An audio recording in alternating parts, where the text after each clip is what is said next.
de Juntirici, Quataí 108, herdeiro Triada Arpazio, 7º Raio Adiração Arcano, Sama 2000.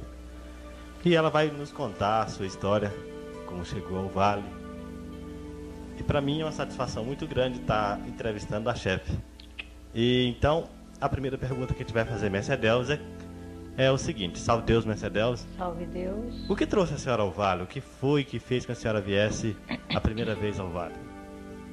Eu vim ao Vale pela dor. Porque quando eu vim para Brasília, forçada pela transferência do ministério a que eu pertencia, e precisava vir. E ao chegar aqui, após algum tempozinho, o problema se agravou. E encontrei nesta amiga, Conceição Cassati, que já era amiga de tia, mais ou menos, pertencia, e disse: Adelves, por que você não vai ao Vale do Amanhecer falar com tia Neiva? Talvez ela possa te ajudar. E eu assim fiz, orientada por ela, vim sozinha. Ao chegar, procurei saber onde era e vi aquela casinha de palha. Fiquei em pé na janela, onde tinha uma senhora sentada em cima de um baú, com umas 4 pessoas sentadas ao redor, ela conversando em casa dela. Ela me olhou e perguntou: você quer falar comigo, minha filha? Eu disse: sim, senhora. Ela disse: entre. Eu entrei, ela me mandou sentar ao lado dela e perguntou: você está bem? Eu digo: estou relativamente bem. Ela disse: o que você tem aí na perna? Eu disse: nada. Ela disse: tem sim. Por que ela aconteceu? Eu digo: ah, sim. É que eu fui fazer um trabalho quando eu cheguei aqui, procurei alguém que pudesse me ajudar e fui encaminhada a um determinado centro, onde me foi dado a fazer um determinado trabalho, que você deve conhecer, tia, que trabalho é esse. Trabalho um pouco pesado. E ao realizar esse trabalho, se aconteceu isso, né? Levou 7 pontos, eu digo: exatamente. E o que você tem na bolsa? Eu disse: é dinheiro, documentos. Não. O que mais? Eu digo, e peguei um rosário que eles dão como guia para proteger, de contas brancas. Ela disse: é isso mesmo, me dê isso. Você pode me dar? Eu dou. Ela disse: você não vai mais usar isto. Depois ela me explicou que aquilo ali era uma prisão, me manter presa lá onde eu estive. E continuou conversando por aí e disse: minha filha, quando for, você vai às 3 horas, vai abrir o trabalho, você passa nos tronos e depois eu quero conversar com você. Não saia daqui sem falar comigo. Perfeitamente. Assim eu fiz. Fui atendida por Pai Tomé. E ele disse para mim: olha, filha, você precisa falar com tia Neiva, não saia daqui. As mesmas palavras dela, precisa falar com ela, precisa muito falar com você. Perfeitamente. Quando chegou, recebi uma ficha, que era todo mundo recebia. Chegou a minha vez, ela disse: graças a Deus, minha filha. Disse: eu gostaria que você ingressasse nesse trabalho, nesta corrente, porque você precisa fazer isso. Sei que você tem algum conhecimento, andou muito já, e seria muito bom que agora você entrasse aqui. Tá bom, vá à loja, peça a Lúcia, Carmen Lúcia, a filha dela, que tinha lojinha, que fazia os uniformes brancos das ninfas. Eu lá fui, assim fiz e apareci e comecei como doutrinadora, trabalhando. Um certo dia, mais ou menos, ela me pegou lá onde hoje era a cura evangélica. Ela sente ao meu lado, eu sentei e ela disse: se prepare que eu vou fazer aqui uma puxada em você. Tudo bem. Ao fazer, diz que eu incorporei, eu não sei porque eu não sei dar conta do que aconteceu. Eu sei que eu quase fiquei louca na hora, de dor, de tudo. E ela chamou 7 doutrinadores e mandou que fizesse a elevação.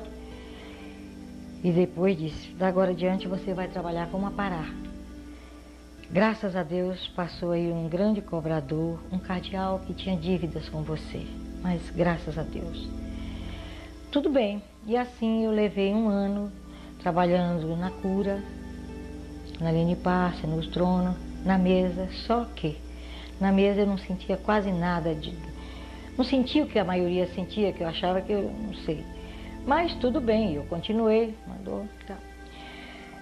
Aí se aproximou ela começou então a chamar essa primeira turma, eu fiz parte dela, ela juntamente com o Mário Sassi, o Tumuxi, começou a dar as aulas aos domingos, que o trabalho nessa época só abria às 3 horas da tarde.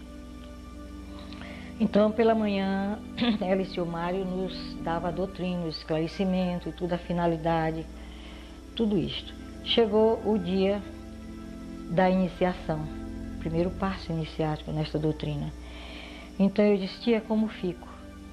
Ela disse, você quem sabe. Eu fiquei intrigada com aquilo, porque eu via sempre ela responder sim, não, e comigo ela não chegou a responder. Aí eu fui para casa, fiquei 1 semana sem pisar aqui, fazendo um exame de consciência, procurando me analisar, como eu poderia ser. Um dia eu me acordei, me levantei, eu digo, é hoje, eu sei o que eu quero. E cheguei a ela e disse, quero iniciar como doutrina. Ela disse, por quê? Eu digo, porque eu como a Pará, vou ser mais uma. Aí tem muitos. E como doutrinadora, com um pouquinho de experiência e conhecimento, eu posso ajudar mais. Ela disse, me abraçou e disse, graças a Deus, minha filha. E assim eu fiz. Iniciei, só quero que você tenha os pés no chão, não deixe a incorporação mais lhe tomar conta e vamos em frente. E começou a minha jornada como doutrinadora. Passada uma época, ela disse que, sentada na mesa, na hora das refeições, estava eu e a esposa do Nestor. Ela disse para mim, minha filha, você vai abrir a falange de sublimação. E você, Ivone, minha filha, a de Dharmoshinto, que é a caminho de Deus. E você, minha filha, arranja 7 ninfas para ser o seu 7º raio. Tudo bem. No dia da iniciação do doutrinador, eu faço questão de registrar isto, já que a oportunidade se me foi dada, e eu sei que a maioria não conhece essa passagem, eu não sei porquê. Eu estava como 7º raio decrescente. Eu estou lá uma capa e os 7 raios, e ela se posicionou dentro daquela cabala de Umahan, lá com as 7 luas meninas, e mais o mestre que ajudava a consagração. E os doutrinadores, formados em pilotões, com seus escudos e suas espadas, que ela fez o sinal e eu ia perguntar o que ele desejava. Ele dizia que queria passar naquele oráculo. Eu levava, as meninas abriam o portão, eu dava a resposta, ela mandava que eu voltasse e perguntasse quais eram as intenções dele. Ele respondia para me espiritualizar e prosseguir na minha jornada. Ela disse, volte e diga para ele entrar. E assim foram os 39. Essa foi a consagração dos adjuntos? Dos adjuntos. Passava lá de joelho, ela colocava a espada na cabeça, sal, perfume, e ela liberava, iam até a certa distância, onde se encontravam os 3 trinos com um livro grande, onde ficou registrado adjunto e dando como é que se diz, a consagração dele. Por exemplo, o primeiro foi Alberto, que foi consagrado como é, meu Deus? Yucatán, o adjunto Yucatán. Depois o Caldeira e o Matan, e assim sucessivamente, cada um recebia a sua missão.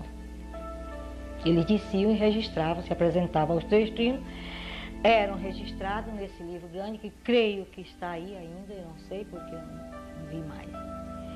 No dia seguinte, uma segunda-feira, eu estava trabalhando e recebi um recado dela, que viesse onde eu estava. Na minha inocência, vamos dizer assim, eu julguei que houvesse cometido alguma falha, alguma coisa. Ela mandou que eu viesse precisar falar comigo. Eu cheguei à tarde aqui muito aflita, então ela disse, minha filha, você não é um 7º raio decrescente. Nessa época eu já respondia a ela, já tinha confiança e respondia, eu digo, mas foi você que me deu. Ela disse, sim, eu sei, mas o pai Seta Branca esta madrugada esteve comigo e disse que você é um adjunto. Eu disse, mas tia, eu sou mulher. Eu sei, minha filha, essa sua resposta eu dei ao pai. Ele disse, eu sei, minha filha, mas ela é um adjunto. De maneira que você está consagrada pelo pai Seta Branca como adjunto. Eu disse, então, você vai me ensinar como é que eu devo proceder, porque eu não sei nada a respeito. Ela disse, não se preocupe, você tem bagagem, não, você tem estrutura, condições. Ela aplicou lá o termo para prosseguir. E o pai, que tem muita deferência, graças a Deus, eu espero merecer e honrar a confiança. E daí prossegui minha jornada, né? E estou até aqui, né, continuando. Ele me mandou preparar ninfas para fazer as seguintes iniciações após a tia, porque era a tia quem fazia, era quem recebia o pai e fazia a iniciação do doutrinador. Então ficou tia e Nestor e Ivone lá dentro fazendo tudo isso. Até que um dia ela me chamou e disse, venha participar. Não, foi o pai incorporado nela, me chamou e disse, da agora por diante a Ivone vai me receber, filha, e você vai fazer a parte da Eurici, a parte doutrinária e a confirmação do doutrinador. Tudo bem. E assim continuei a missão. Até que um dia ela nos chamou para dar o arcano. Era um ritual que ela nos fazia todos sentados, ela no meio, no seu Mário lá na cura evangélica, e trazia o número certo de determinados arcanos que o pai tinha dado, que ela, é como ela dizia, que ela não escolhia, ela cumpria. Então, foram os 7 primeiros, e os outros ficaram assim e perguntaram, ela disse, meu filho, na próxima reunião pode ser que o pai traga novos nomes, novos candidatos. E eu sempre no meio daqueles mestres, só tinha homem e mulher, eu e ela. E tudo para mim estava normal, tudo certo. Até que um dia ela começou a fazer as cassandras dos ministros, que ela já tinha dado os ministros. E ela disse, você também vai ter uma cassandra. Eu digo, mas eu não sou arcano. Ela disse, mas você é ministro. Depois ela me chamou e disse, é quando você se engana, minha filha. Você é um arcano, recebeu também o mesmo direito, a mesma força que os seus companheiros. Eu fiquei apavorada, porque eu achei que era uma coisa muito séria, muito elevada, muito sublime mesmo, para chegar àquele ponto, e eu só como mulher, no meio de 30 e tantos homens, e passei por muito sofrimento por causa, perdoe-me a verdade, mas muito machistas, e eu só de mulher, viúva, para ser um arcano no meio daqueles 38 mestres, não, 39. Então, e aí começou a minha jornada. Eu comecei a preparar as ninfas para receberem ao pai, que a tia disse, o pai mandou que você preparasse as luas, ninfas luas, as primeiras, para fazer a iniciação. Você vai preparar para receber e vai trabalhar com esse povo. Então, eu digo, mas tia, como eu vou fazer isso? Ela disse, o pai disse que você sabe. E ele só aceita a ninfa preparada por você. Eu tive a curiosidade de perguntá-la na ocasião, mas por que só eu, tia? Ela disse, minha filha, quando o pai me dá ordem, eu cumpro. Você faça a mesma coisa. E eu assim fiz. E daí vieram novas consagrações. Ela passou a me preparar para fazer o 1º de maio. Hoje é um castelinho que é habitado hoje pelo bálsamo. Eu vinha toda tarde, ela dizia assim para mim: minha filha, o pai me autorizou ali preparar para você abrir, atravessar, como é que é, meu Deus? Atravessar o Neutron. Sim, atravessar o Neutron, porque eu preciso fazer esses trabalhos iniciáticos de 1º de maio, que é mais um trabalho, são as duas forças, a festa do sol e da lua, do ouro e da prata, é o dia do doutrinador. Então esse 1º de maio eu vou lhe preparar para você invocar essas forças e abrir o Neutron para a gente poder continuar, porque eu preciso de abertura desse Neutron para poder continuar esse trabalho. Esse foi o 1º de maio? Exato.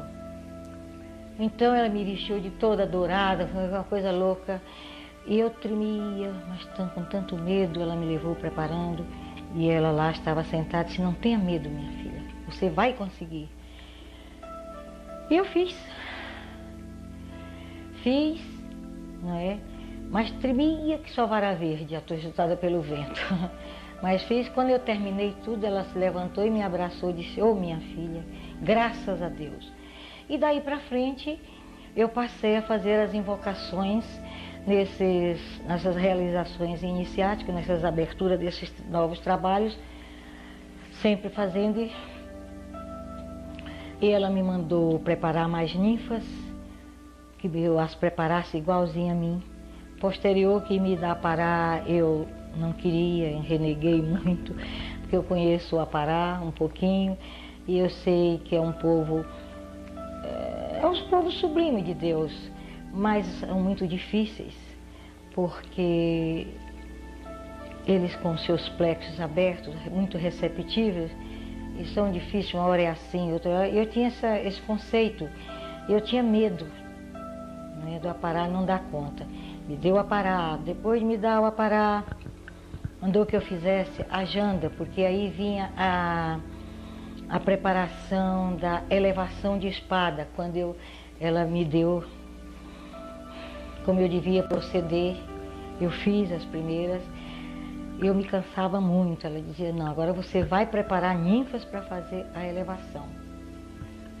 E assim ela chamou a primeira Irici, aliás, eu fui a primeira, né? E a segunda, que seria a Dona Delma, e um dia me chamou e fez a consagração dela assim, de joelho, a tia na frente, eu atrás, e a consagrou como a primeira janda deste amanhecer, que é a ninfa,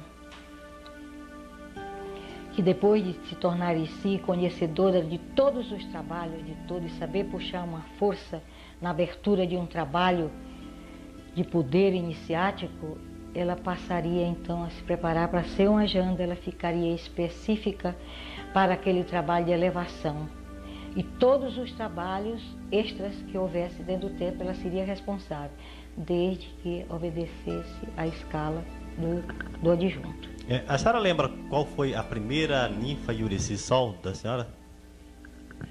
Sei, Delma. A Delma também foi a primeira Irici Sol? Foi a primeira que eu convidei. E daí que começou. Fiz mais 7. Mas dessas 7, a única que ainda estava, que ficou, foi Delma. E aí vieram novas e foram se consagrando, as outras dando lugar, e hoje estão aí as ninfas Sol, Iricis, são as jandas. Ao preparar as ninfas Iricis Luas, ela um dia me chama e diz: filha, leve essas 7 ninfas luas lá na sua casa e faça a invocação da força transcendental de Quataí 108. Digo honestamente, eu fiquei com receio, porque eu não conhecia esta força. Para que ela representasse nos trabalhos de libertação e no turigano que ela estava criando, que ela seria a Piti. Então elas têm como representante de Quataí 108. Foram 7 ninfas que pela primeira vez eu passei por essa nova experiência e ela as consagrou, que estavam consagrados, daí por frente, as proporções que eu fosse vendo, as condições, que eu fosse fazendo isso com as ninfas e uricis. Não satisfeita com isso, num 1º de maio, que eu não me recordo no momento, a data precisa, vai passando os príncipes, aliás, vão passando os príncipes. Ela me chama, eu estava lá em cima, no 1º de maio, eram 7 príncipes da corte. Ela chama o primeiro com os outros e diz: minha filha, a partir de hoje, você vai tomar conta desse povo. Eu disse: mas eu, tia, de novo? Ela disse: sim. Ela riu com aquele riso todo amoroso que ela tinha para quando a gente reagia e disse: sim, filha, é você. Você vai encaminhar esse povo e vai ajudá-los. Oh, meu Deus, mas não é possível. A tia me bota em cada encrenca. Tudo lá, falei com ela e tudo. Ela disse: é isso aí. E aí começou a jornada dos príncipes comigo, sob a minha responsabilidade. É uma experiência nova, porque é trabalhar eu sozinha, sem ter ninguém ao meu lado, a não ser só doutrinadoras e luas. Como eu poderia comandar essa rapaziada, homens? É verdade que na minha vida, na vida física, material, eu lecionei homens, fui secretária de colégio, representei ministro em instalações de... Mas é diferente. Na doutrina é diferente, porque a vida religiosa não condiz com a vida física, a vida material. É aquela história evangélica que diz: tudo dá sem nada receber. E o princípio nosso aqui é justamente humildade, tolerância e amor, não só em palavras, muito profundo, dificílimo de assimilar. E eu desde criança aprendi, que eu fui a primeira de 14, primeira filha, e depois de 7 homens, depois é que vieram as outras. Meus pais muito rigorosos na disciplina, eu fui criada com muita responsabilidade e muita exigência, tinha um comportamento assim, assumi demais. Eu lecionei, fiz tudo na vida. A propósito, Mercedão, a senhora nasceu em que lugar? Eu nasci... O dia também, Iana? Em Parnaíba. E do outro, que Parnaíba passa um rio, que do outro lado é uma ilha que chama de Santa Isabel, mas pertence também a Parnaíba. Eu nasci lá, no dia 2 de maio de 1921, às 9 horas da noite. E a história do nome da senhora? Bom, quando eu vim ao mundo, eu disse que eu era muito humildinha, muito fraquinha, e eu tinha um tio que era professor intelectualizado, e eu fui ser a filhada dele. E ele disse à minha mãe, Noquinha, mas o nome dela não era Noquinha, era Joana de Lima Couto, dos Reis, que era meu pai, Reis. Ele disse: ela é tão miudinha. E minha mãe lia muito romance. Minha mãe era metida assim, gostava de tocar, recitar, e muito católica. Então ela lia muito e viu a descrição de Edelweiss, que quer dizer flor do campo. É uma flor que nasce nos Alpes da Alemanha, nos precipícios, a flor do gelo. E que, aliás, tem uma, não sei se vale a pena contar, mas não faz mal. Quer dizer que eles têm lá uma, como é que eu digo, um simbolismo assim, que o rapaz que gosta de uma moça e que descer aquele precipício, que ela nasce nos precipícios, e colhe, a moça aceita, é um compromisso de casamento. Bom, e como era Edelweiss, que é alemão, meu tio então virou-se e disse: Noquinha, ela é tão miudinha para ter um nome desse também, por que que a gente não aportuguesa esse nome? Ele era professor de português. Disse: como seria? Seria Edelweiss.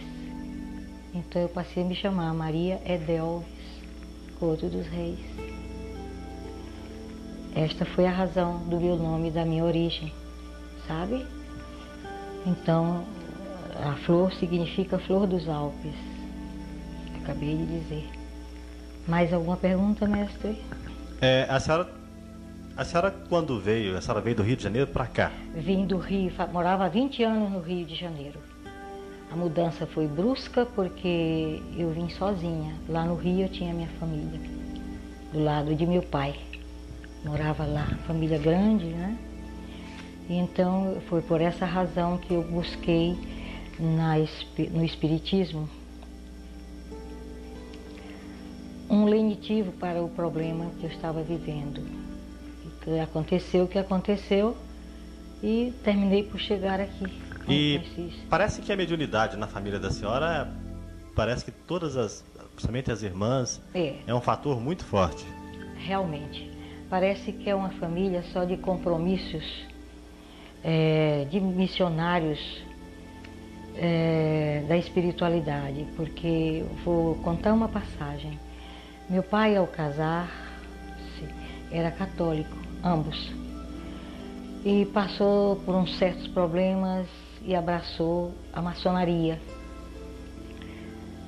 para poder, foi aconselhado a isso para poder superar um problema. Graças a Deus foi superado nesta oportunidade. Depois então, ao voltar aqui para Parnaíba, onde é nossa cidade de origem, onde eu nasci, meu pai passou a ser espírita, começou a desenvolver-se.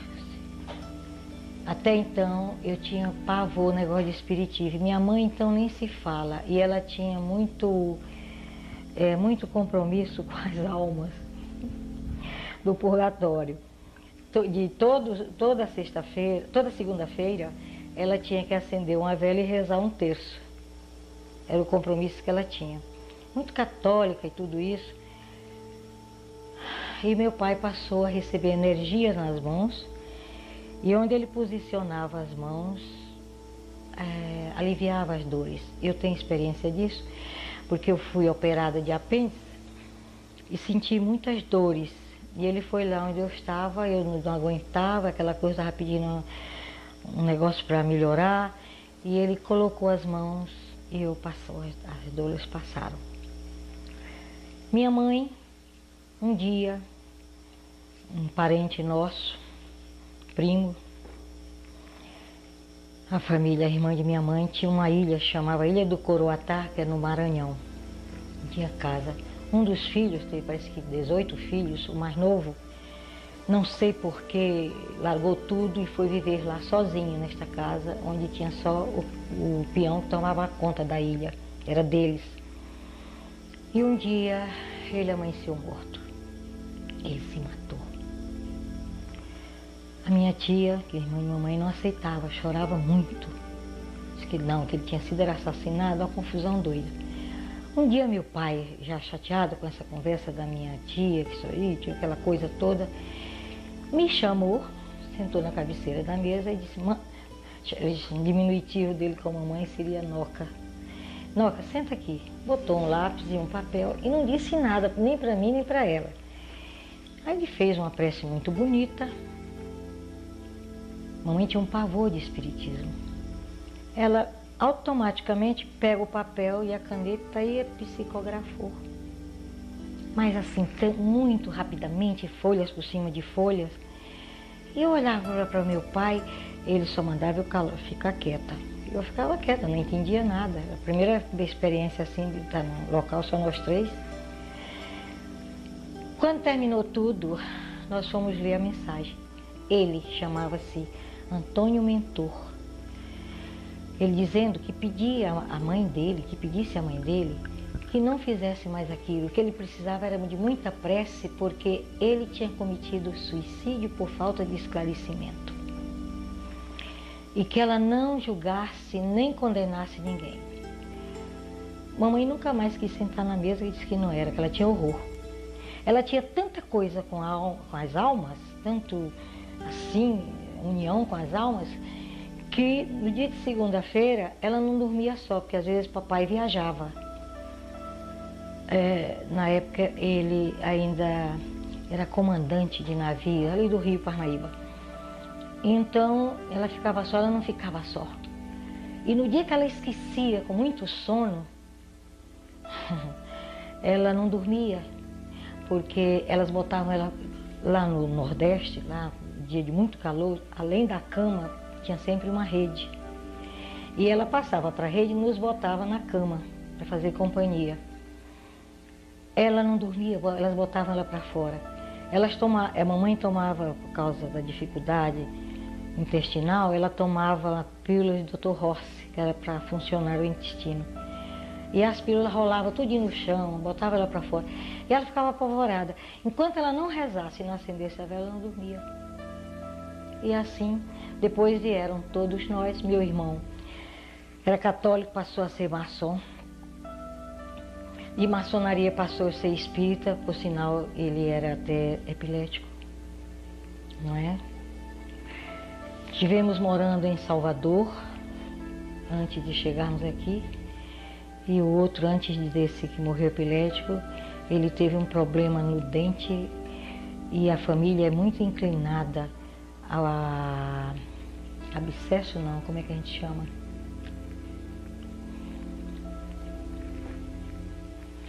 Não me recordo agora.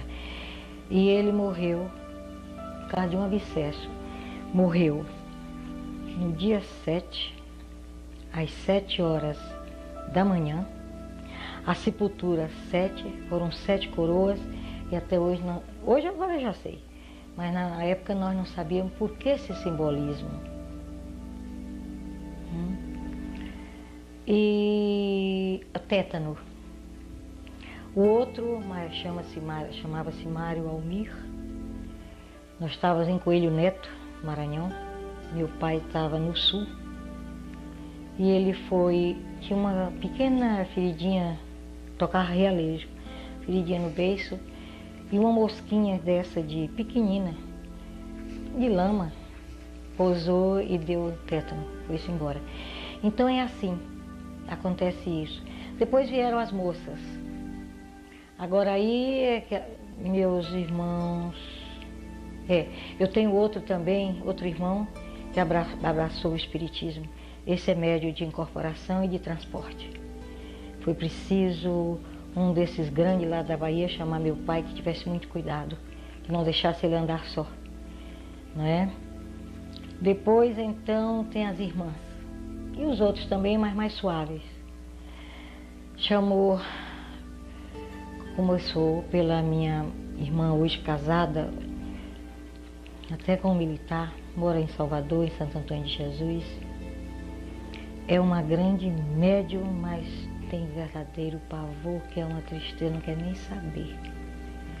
Mas recebe cada coisa e vê cada coisa, é uma coisa tremenda. Em seguida veio a Elisete. Essa nós consideramos, diante do que nós vimos e ouvimos e sabemos, é um fenômeno. Esta tem o compromisso mesmo real, não sei porquê, nem a razão de ser.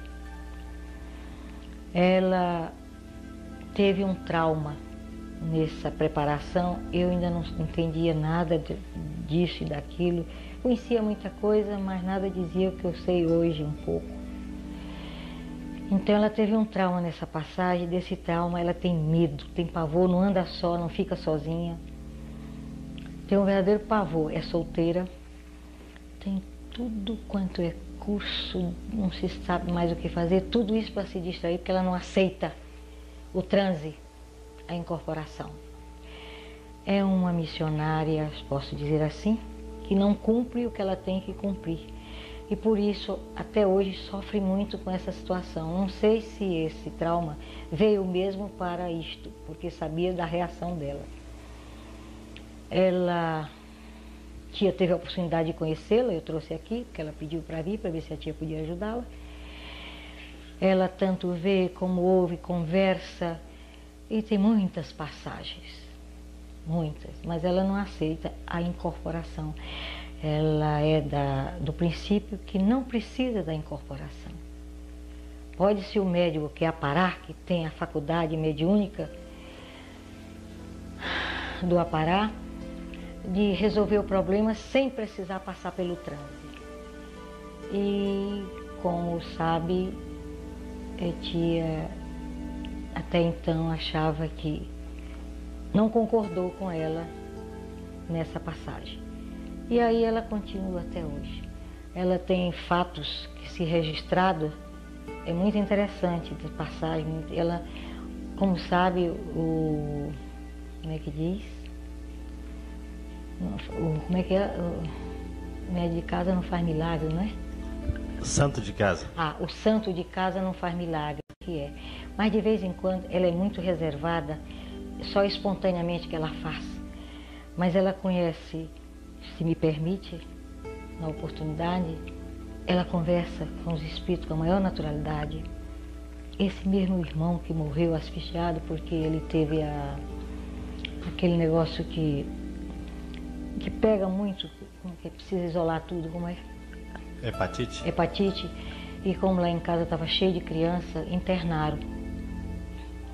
Mas não avisaram aos enfermeiros que ele tinha de vez em quando essas crises. Crise convulsiva? É. Já estava muito dele tomar muito Gardenal, que o médico tinha dito, tivesse muito cuidado que o excesso chegaria ao fim de enlouquecer, que atacaria, né, a mente. Então minha irmã levou. Minha irmã é farmacêutica, é laboratorista, leciona na universidade. E levou e internou.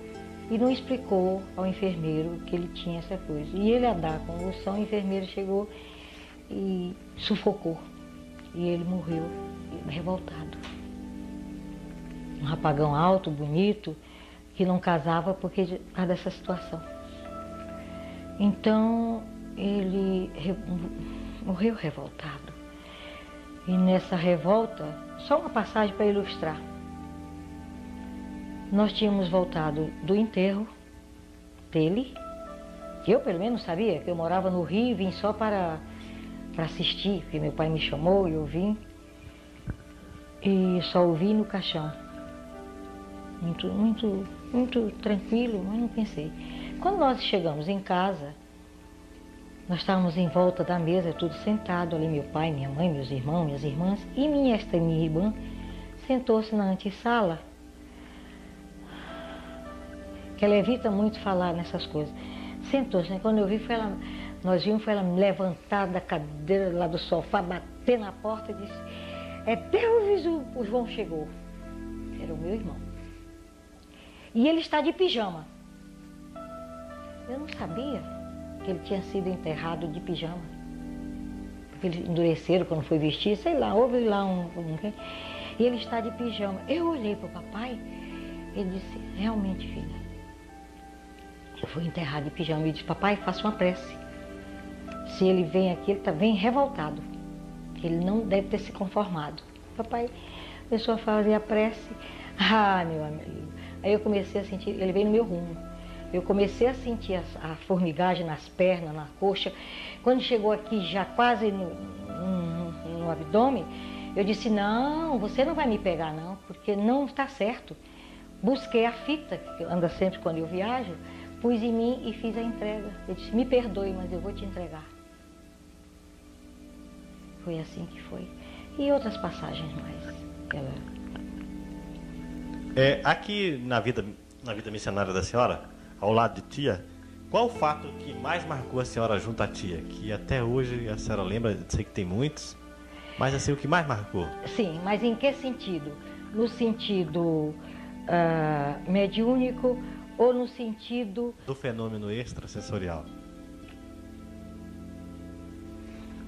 Um deles, que eu achei muito interessante, foi quando o Alberto, que ela sempre teve deferência com esses dois, tinha por todos, mas esses dois sempre estavam à frente de qualquer coisa que ela fosse fazer. Alberto e Caldeira. Alberto e Caldeira, depois vinha o Maian, depois assim sucessivamente. E então ele chegou, eu estava sentada perto dela, ele chegou e disse assim: "Mãezona", como ele a chamava, "Mãezona, acabei de fazer um quadrante, uma coisa maravilhosa, estou feliz, realizado." Ela simplesmente, naquela voz dela que eu já conhecia, sentia quando a coisa não estava segura, Ela disse, é, meu filho. Ele disse, ó, mãezona, é assim que você fala comigo? Eu fiz, né? Ela olhou para ele e disse, só que você não fez o quadrante, meu filho. Eu disse, o que é isso, tia? Isso é brincadeira. Eu disse, não tinha Samaritana nem Urici.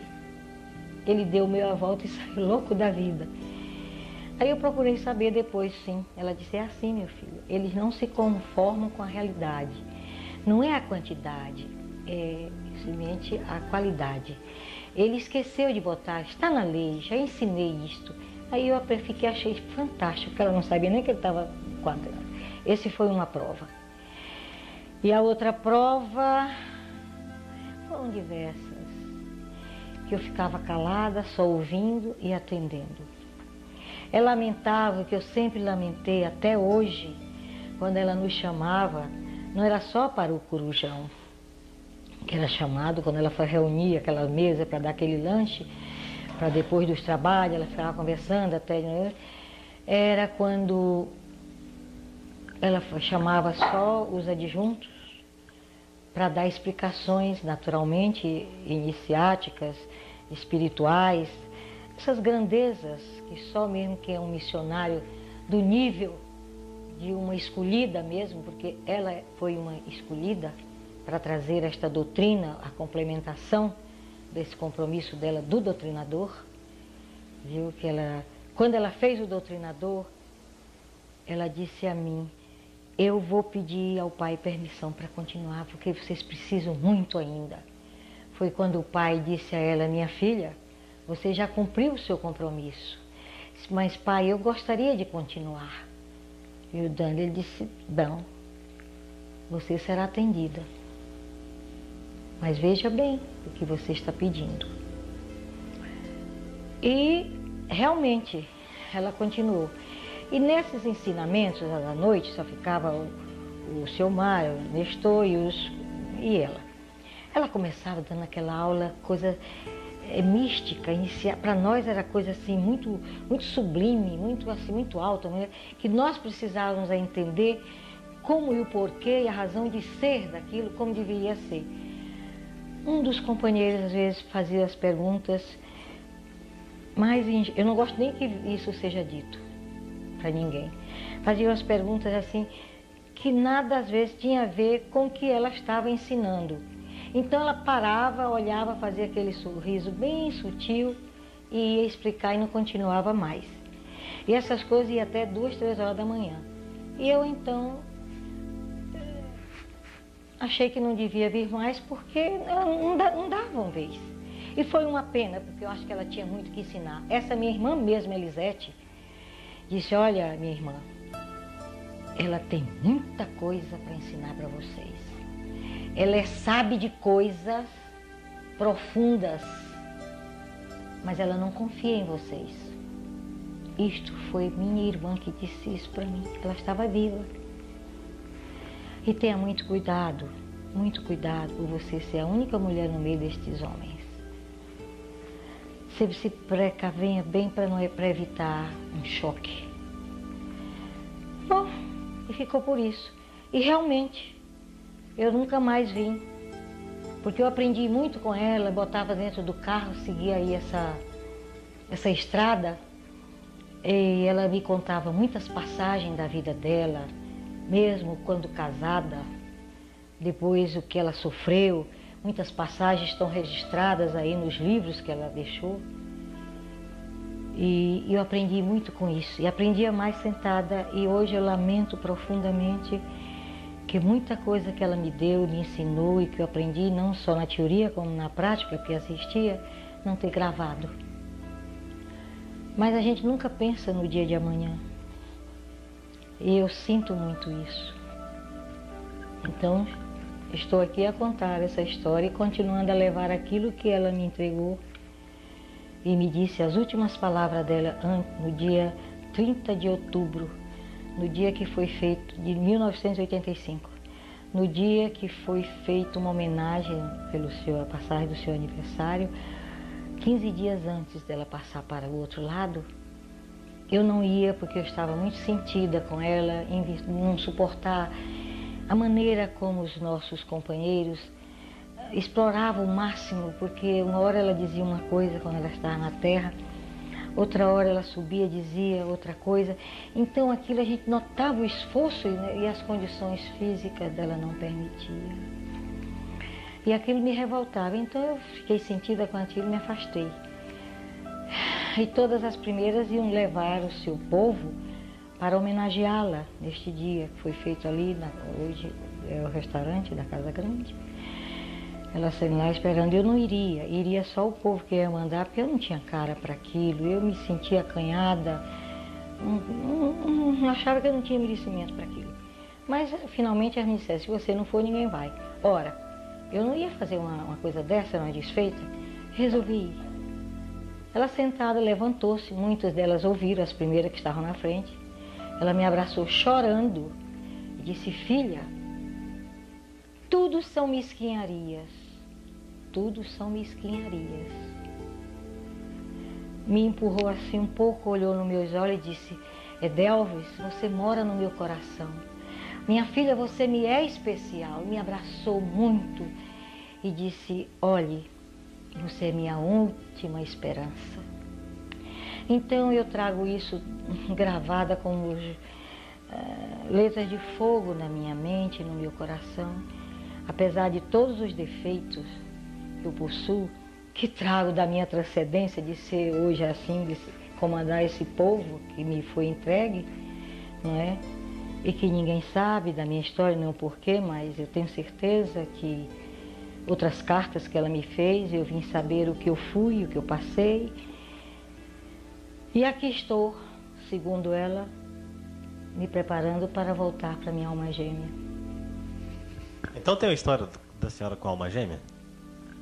Ela só disse isto, porque os mestres disseram por que ela não me dava um companheiro para me ajudar. Então ela disse, não adianta, filho, porque já tentei 2 vezes, chamei minha filha, e ela dizia que se eu fizesse isso, ela ia sair da doutrina. Mas por que, tia? Porque a alma gêmea dela foi quem evoluiu, está lá à espera dela. Ela não sabe disso, eu vim saber depois que ela partiu, eu vim saber o porquê, que eu sou sozinha hoje.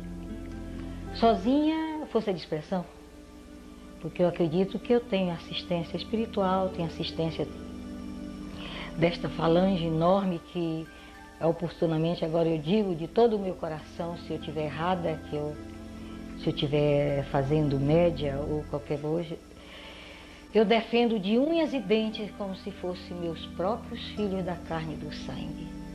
Não quero que ninguém toque, não quero que ninguém faça nada com eles. Faço tudo para que eles possam voltar à sua origem, com aquele princípio que ela me deu, não é? Então, nem sempre sou compreendida, sou sempre criticada, mas isso faz parte da missão, faz parte do missionário, que ninguém atravessa essa missão, essa jornada evangélica sem os espinhos, sem os pregos, sem as decepções. Isso faz parte da evolução espiritual. O que quer dizer Yurici? Na linguagem indígena, quer dizer... Como é que é? Flor do campo? Ela dizia flor do campo, era lençol branco, sabe? Ela dizia, na linguagem indígena seria flor do campo. Veja bem, eu já trazia o nome de Edelvis, originário de Edelweiss. Então ela dizia flor do campo, né? E o que acontecia com quando na Grécia, em Delfos, qual é o episódio que se passava com as Yuricis? Era o seguinte, ela, contado por ela, gravado pela sua própria voz numa fita, cuja fita eu não posso provar porque sumiu. Ela disse que sentada, me falou qual era a origem da Yurici. Na boca de um vulcão, onde ela, sentada num tripode, mascava folhas de louro, fazia as profecias, cada profecia para os reis, para aqueles monarcas, aquelas grandezas todas, cada profecia, ela morria, passava 2, 3 dias exausta. E sentindo que as forças já estavam se exaurindo, ela foi alertada que viria uma moça do espaço para ajudá-la na missão, porque a missão dela era recolher os soldados mercenários, as famílias abandonadas por estes soldados, tratá-los e cuidar. E ela já não tinha mais sentido condições de cumprir a missão. Então foi-lhe dito pela espiritualidade que ela ia receber uma moça do espaço, que seria a Yurici, que viria ajudá-la na missão. E segundo as palavras dela nesta fita, que fui eu que cheguei, e eu trazia nos ombros para servi-la os soldados feridos, as famílias desgarradas e tudo isso. E como nós, Yuricis, primeiras que lá chegamos, aí começamos, ela mandou que formasse a ordem das Yuricis. Como nós não incorporávamos, ela então começou a vir as senhoras, moças daqueles soldados que a abandonavam nas suas missões de batalha, os mercenários. Ela viu que tinha entre elas pessoas, ou missionários, vamos dizer assim, que tinham capacidade da incorporação, e mandou que as Yuricis as moldassem. E dentro dessa modelagem, ela classificou que elas ajudariam a levar as missões através dessas ninfas, que seriam as aparás, depois de preparadas pelas Yuricis, só o que não incorporavam. Elas levavam as mensagens, as profecias. E ela classificou como Jassanã e Muruaicis, sendo que as Muruaicis seria como se fosse assim, na época ela disse porteiras, abrir e fechar. E na ocasião até eu disse, são os chaveirinhos do céu, não é, tia? Ela disse isso, minha filha. E a Jassanãs há de fazer as profecias e complementar os trabalhos junto às Yuricis. Tanto é que essas moças, principalmente a Jassanã, vestem preto também. Que ela dizia que o preto era iniciático, enquanto nas outras seitas, religiões, missões, dogmas e assim por diante, etc., o preto é negativo. Tanto que minha roupa, ela passou, desde que eu passei a ser adjunta, ela disse que daquele dia em diante eu não poderia vestir mais outra cor, não foi o preto, nesses trabalhos iniciáticos. Eu não tenho. Para esses trabalhos, a minha indumentária são todas pretas. Hoje, 1994, qual é a palavra que a senhora levaria aos Assis e aos príncipes? Mestre, eu sempre digo para elas, aproveite tudo que vocês puderem com todo o amor, unam-se para que uma só força, na unificação dessas duas forças, dos maias, aqueles grandes mestres preparados pelas amacês, e do ministro Yurici, que representa a paz, a harmonia e o amor, que estas duas forças unidas consigam levar avante esta doutrina, este evangelho, no cumprimento deste compromisso missionário. Mas para isso precisam não só saber que o nosso princípio é humildade, tolerância e amor, mas que procure ir tirando um pouco da terra que tem no coração e se evangelizando, procurando entender e ler para que elas compreendam a grandeza desta missão, para que elas também possam e eles voltarem à sua origem, que tem direito.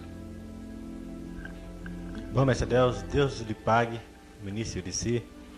Mas antes da gente terminar, existe mais uma perguntinha aí. As suas ordens, meu mestre. Que ficou, sobre o primeiro cavaleiro da lança, Faleiro Verde. Sim. A senhora poderia falar sobre ele? Muito sutilmente, porque foi quase assim, eu acredito assim, que foi quase um fenômeno. A tia começou a dar cavaleiros aos adjuntos. Eu cheguei a ela e digo, escuta, e eu vou ter cavaleiro também? Ela olhou e disse, vai ter. Se você não tem um adjunto, vai ter o cavaleiro. Você é igualzinho os outros, minha filha. E dava para um e para outro e não chegava a minha vez. Quando foi um dia, eu passei ali no Vilela, que é o pintor escolhido pela espiritualidade, preparado por ela para esta missão, de pintar estes grandes missionários, estes verdadeiros cavaleiros da luz, da sabedoria, do amor e do poder. Eu passei, ele estava pintando e digo, olha o meu cavaleiro. O Vilela me olhou e disse, como é que a senhora sabe? Eu disse, não sei, mas ele é. Ele levou lá para a tia riu muito, isso é mesmo, filho. É o cavaleiro da lança faleiro verde. Tem uma passagem pequenina do ministro, que eu não sei se os outros que receberam seus ministros, que se trazem também sua escrava. Eu não sei se é por eu ter sido mulher, eu tive a honra de conhecer a ninfa Valciara Verde, escrava e companheira do ministro Urici nesta jornada. E assim foi-me dado o cavaleiro que aí está. Segundo ela, é um cavaleiro assim, muito lei, muito, como é que ela dizia? Muito lei, muito rigoroso. Para ele, ou é ou não é. E só você poderia ganhar ele, minha filha, porque você é desse jeito, é muito intransigente. E eles às vezes me chamam de perfeccionista. Não, eu não sou. Mas desde criança eu aprendi a procurar fazer as coisas dentro daquilo, dentro do direito. A senhora vem trabalhando com a Pará desde quando a tia estava aqui? Sim.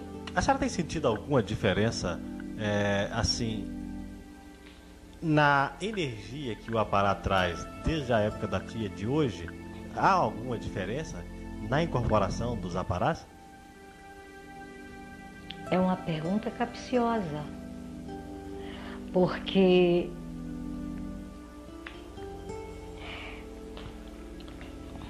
não sei se eu posso ser sincera. Existe. Existe. Tanto é que muitos não se realizam. Muitos continuam em dúvida da má preparação. Não sei se pelo aparelho ou do instrutor, não sei, não vou meter a mão no fogo. Mas acontece muito isto, é o que eu noto. A energia é mais sutil? A senhora, assim... Bom, a energia do homem, do Apará masculino, é bem mais poderosa do que isso eu tive a oportunidade quando eu desenvolvia. Eu senti esta força. Mesmo hoje, quando eu preparo o Ajanã para o oráculo, para ele receber o pai, é um impacto muito grande. A energia do homem é muito maior. Isso eu perguntei a ela. Ela riu muito e disse, é isso mesmo, você está certa. Então, graças a Deus, você está fazendo a coisa direita. Porque agora, a da Urici, ou a da ninfa Pará, tem umas mais leves, outras mais seguras, mais firmes. E o que eu tenho admirado muito é quando um doutrinador, por razões que só Deus ou ela, se aqui estivesse para nos explicar, ele muda da doutrina para Pará. Se torna uma Pará fora de série. É de uma segurança, de uma firmeza, faz gosto. Isso eu tive a oportunidade de ouvir, e de ver, e de sentir. Volta a um assunto interessante, parece que há uma história que a senhora conta, aqui é mais fácil para a gente vai lembrando, é a respeito de um ser espiritual que pertencia, parece que, ligado a seu Mário, era um Iquitumã. Ah, sim. Seu Mário, aos domingos, abria só às 6 horas. Ele dava aula de 4 às 6, a tia já estava muito cansada, e passava as ninfas responsáveis por rituais e mantração. Ela E a irmã Tra, ela estava sentada na casa grande e nós estávamos assistindo a aula de seu Mário. E eu sentada na caçamba do ministro e o seu Mário lá dando a aula, dando a explicação. Quando ela mandou um mensageiro me chamar, eu digo, não posso ir. Está no meio da aula aí, como é que eu vou sair daqui? É uma desfeita. Bom, não, mas ela quer seu Mário também. Eu digo, eu nem vou chamar, porque não é possível. Bom, passou, nós fomos lá. Seu Mário tinha mandado me chamar e chamar o senhor. Eu disse, então vamos lá. Quando lá chegamos, ela disse, vocês perderam. Sabe quem esteve aqui? O Equitumã. Há muito tempo este espírito está à procura de um aparelho, uma comunicação. E hoje eu tive a surpresa nesta passagem desse povo aqui, dessas meninas fazendo uma oração. Esta ninfa, não sei se ela era madruxa ou era nitiana, não sei. Sei que ela era garota. Recebeu este espírito que parou tudo, ele não falava. E eu mentalmente perguntava para ele, e ele disse que há muito tempo, aí ele contou, eu estava querendo chegar ali, porque ele tinha encontrado aqui 3 companheiros dos Equitumãs, que era ela uma, seu Mário outro e eu. E que tinha muita vontade de falar comigo e com seu Mário. E que estava muito feliz pelo trabalho que eu exercia. E a tia perguntou, disse, e seu nome? Ele disse, Tartuzi. Bom, eu digo, é uma pena e tudo certo. Bom, eu digo, é uma pena e tudo certo. A tia disse, mas ele vai lhe procurar. Virgem Maria. Tia, quem foi a ninfa? Não sabia. E nem muito menos eu, porque a moça era de Formosa ou é de Unaí, não sei. A moça estava aqui um domingo. Um dia, na preparação, no desenvolvimento, eu terminei o trabalho, ela estava lá, eu não sabia que era ela. Ela estava lá assistindo, de repente, terminei tudo, acabou, ela se levantou, cresceu daquele nó. E o pessoal, deu um bisou um cobrador. Calma, não é assim. Aí eu cheguei perto, salve Deus, meu pai. Seja bem-vindo nesta casa do Cimiromba de Deus, em nome do nosso Senhor Jesus Cristo. Ela com aquele jeito, tudo assim. Ele disse, vim te ver. Eu disse, graças a Deus, com quem tenho a honra de falar. Ele disse, é um companheiro seu de jornada. Eu disse, salve Deus. Com quem estou falando? Aí ele disse, Tartuzi, para lhe servir e lhe assistir. E lhe dizer, irmão, estou muito feliz com a sua doutrina, estou muito feliz com a sua conduta. Continua assim, você chega lá. Gostaria de falar com o Mário Sarsi, quase que ele não dizia o nome do Otomuxi. Aí mandei atrás do seu Mário, tudo que lá não achei. Nunca mais ouvi Tartuzi. Foi só essa vez. Só isso que eu recebi. Falei pra tia, ela disse, minha filha, graças a Deus, ele estava louco para falar com você. Então falou, tia, foi só isso que se passou. Pronto. Ficamos nisto. Hoje o Amanhecer é uma escola com muitos alunos e muita gente que vem como paciente.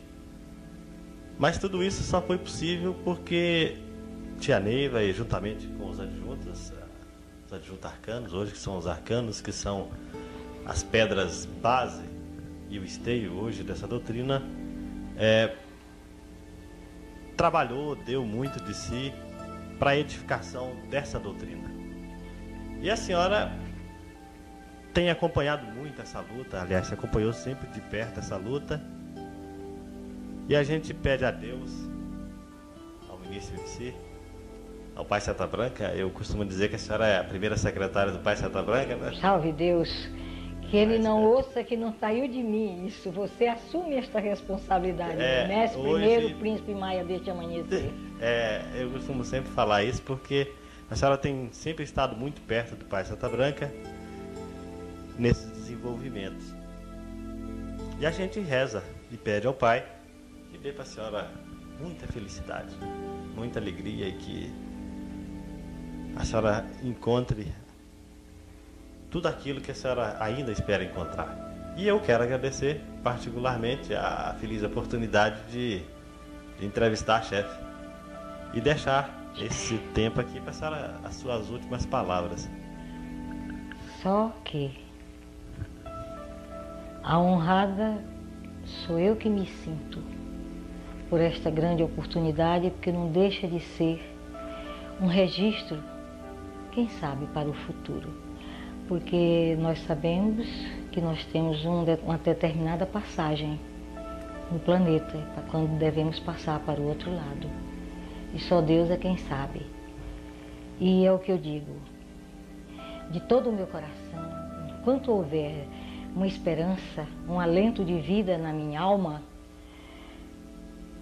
eu quero e peço ao Pai, através de Seta Branca, se é que eu a continuo merecendo o que ela dizia, que ele tinha uma confiança muito grande em mim, que eu continue a merecer, e junto ao nosso ministro e a este povo maia, que não é nada fácil, por isso ela se fez madrinha dessa turma, eu conheço mais ou menos a sua história, que eu possa, até o último alento, conduzi-los à estrada de cada um deles. Que jamais nenhum deles se perca e volte à estrada velha, para que possa alcançar o seu objetivo, o objetivo de cada um, vamos dizer assim, voltar à sua origem. Se depender das minhas forças, de ser como eu sou, porque eu sempre digo, eu sou o que eu sou, assim ficarei até o final. Eu carregarei essa turma que eu amo de todo o meu amor e todo o coração, de tudo, não tem pai, não tem mãe, não tem nada, tem neto, tem tudo isso, é diferente. É diferente. O Evangelho de Jesus é uma grandeza. Por isso é que ele nos ensina, quando disseram, mestre, sua mãe está aí. Ele diz, quem é minha mãe? É muito grande a resposta. E eu pergunto, quem são meus pais? Quem são meus irmãos? Quem são meus companheiros? Quem são os amigos? São esses que convivemos a cada dia neste Evangelho, nesta doutrina, deste amanhecer. E eu espero um dia, quem sabe Deus, que a própria Quataí 108, onde estiver, que possa me estender sempre a sua luz, a sua sabedoria e forças, junto a esse povo que ela me entregou, para que eu possa levar até o final. Com todo o amor, com todo o meu carinho, do jeito que eu sou, e que eu possa lá chegar. Será esta a minha realização. Será esta o maior prêmio que eu posso receber, é conduzir aqueles que me procuram, porque às vezes nem sempre são irici, nem sempre são príncipes. Tem outros que me procuram e eu, com tudo pouco que eu tenho, eu procuro dar. E que me ajude, que eu possa sempre assim conduzir. Inclusive os meus familiares de sangue, que me ajude também a ensiná-los a caminhar, que precisam muito. Mas vamos ver o que nos reserva o dia de amanhã. E eu espero poder estar junto a todos vocês, ou deste lado ou do outro. Eu quero ter isto será o prêmio de todo o esforço, de toda a grandeza, de tudo que eu tenho recebido, de todas essas coisas. Saber que eu conduzi com todo o amor e honestidade, com tudo isso, este povo. É um povo grande, é um povo que, se continuar crescendo como está, não sei o que será, só Deus é quem sabe. Sempre ter na consciência, se nós somos da boa árvore, se nós já temos que nesse instante te pede e implora a tua misericórdia sobre todo o poder. Para do amor, venho trazer também todo o adjetivo dos canais que me compete o poder dessa emissão. Ouça, Jesus, sou eu que te fala. Eu sou aquela menor de tuas servas, que nesse instante, Pai, te pede e implora a tua misericórdia sobre todo o poder. Ó divina estrela do céu, ó sublimação, ó perfeição, que as forças se movientem, que as forças se cruzem em benefício de toda a doutrina. Unificação, unificação, Jesus, unificação, Jesus, que os laços religiosos, doutrinários e filosóficos, nesta unificação se entrelace ao nosso Deus. Sou eu, Jesus, mais uma vez, a menor de tuas servas, que evite modelo as forças contrárias, que não sejam as forças que vêm de Deus Todo-Poderoso. A tua força, Jesus, é o poder de Sião, nosso Pai. São os poderes das princesas, são os poderes dos caboclos, são os poderes dos dragões, das sereias e do povo de cachoeira. Pelo teu amor, remito ao som silencioso, porque ainda sou mago do Evangelho, e que Deus ainda, na força do Jeová, irei caminhar e penetrar até que as forças se movimentem a benefício de toda a doutrina, de todas as religiões. Sou eu, Jesus, que te darei o canto das delicistas, matas e das campinas. Unificação, unificação, unificação no amor, na humildade, na tolerância, do Espírito presente, dos nossos de coração. Sinto que nesse instante o nosso amanhecer une todas as forças, e nesse canto universal emite os primeiros passos para a unificação. Ó divina estrela do céu, sete raios de aqui, força infinita que se eleva e que na minha pequena missão pretende chegar à altura que te convier. Ó Senhor de todo o universo, neste instante, eu peço a divina licença para liberar as forças que acabam de chegar aos mestres adjuntos, trino desta canção. Ó Senhor, meu Pai, conceda-nos a graça deste anodaer, desta unificação, somente nos encantos do amanhecer, na força daquele semente de Pataí 108, minha mãe clarividente em Cristo Jesus. Ouça, Jesus, de todo o meu ser, esta melodia universal, que será por todos os séculos, Jesus, o canto da Iris.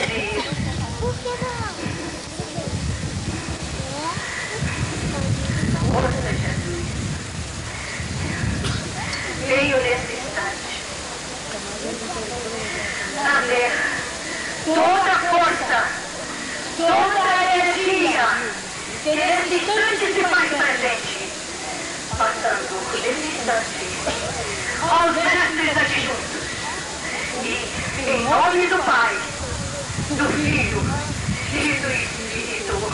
Ouça, Jesus, este é o canto da Iris, que será por todos os séculos, Jesus, o canto da Iris.